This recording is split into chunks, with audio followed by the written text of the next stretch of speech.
The Suzuki DR650 is one of the stalwarts of the motorcycle world.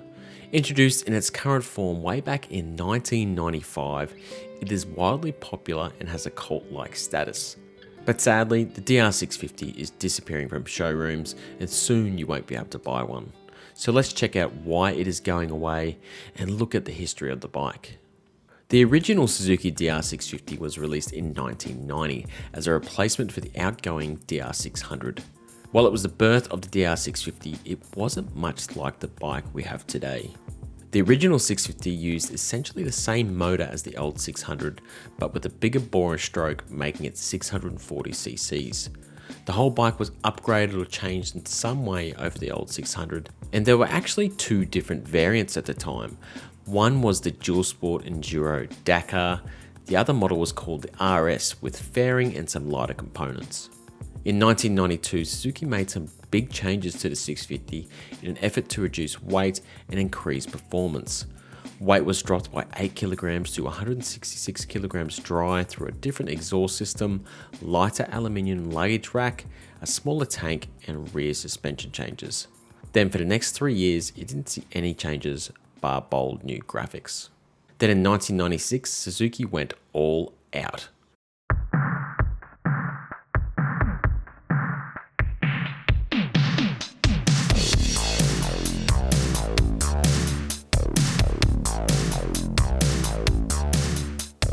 The DR650 was massively revised and renamed the DR650SE. Weight was dropped by a huge 25 kilograms, the engine was made more compact, the bore was increased by 5mm, and the stroke shortened by 8mm.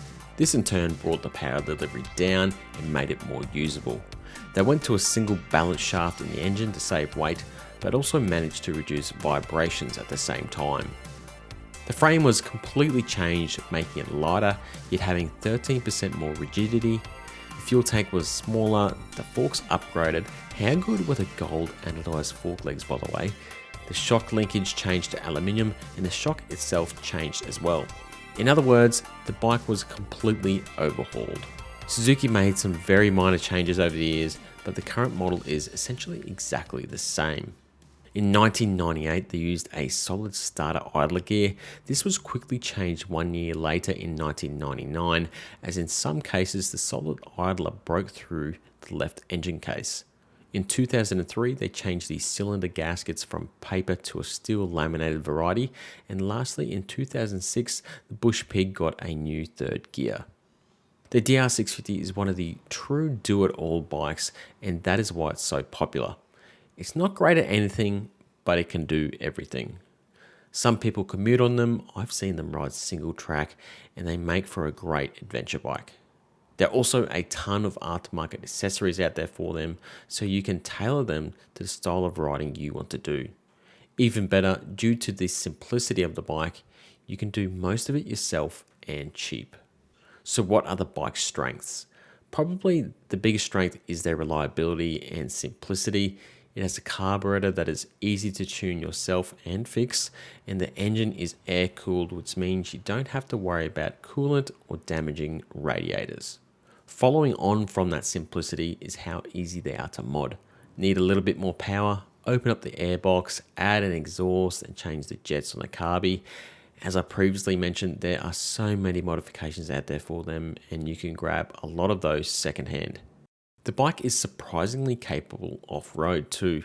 With the suspension set up properly, these things can hustle. And do some minor mods and you've got an extremely capable adventure bike. So what are the weaknesses? A lack of sixth gear is a pain on transport sections and highways. The power isn't too bad modded, but this certainly is no Husqvarna 701. The suspension is dated, extremely soft and underdamped. And since it's an all-rounder, it's not really great at anything. While the DR650 is known for its reliability, it has had some gremlins over the years. The neutral sending unit screws can come loose. If they fall into the engine, they can seize it. This is extremely rare, but Suzuki did end up adding thread locker to the screws just in case. The third gear has been known to fail. Suzuki has released an updated third gear over the years. The problem is again extremely rare, but it can happen if you're unlucky. The stock bearings are known to be very cheap and you need to keep an eye on them or just replace them. Besides that, you're getting a rock solid bike that is a renowned adventure beast. With all this in mind, it is sad that you can no longer purchase a DR650 in Australia. The final model was offered with a 20 litre service tank, Suzuki bash plate and bark busters in 2021. Until recently, you were able to grab the odd floor stock here and there for a slightly inflated price, but they are all gone now. The reason they are no longer being sold in Australia is due to the anti-lock braking system laws, where they made that mandatory on certain motorcycles in 2021. It's a shame that Suzuki don't update the DR like Kawasaki has done with the new KLR. More on that later. Our friends in Europe haven't been able to buy one since way back in 2001 due to their emissions laws. You are still able to buy the DR650 SE in Canada and the United States of America, but for how long? We'll just have to wait and see. It is bizarre that Suzuki haven't chosen to update the DR650.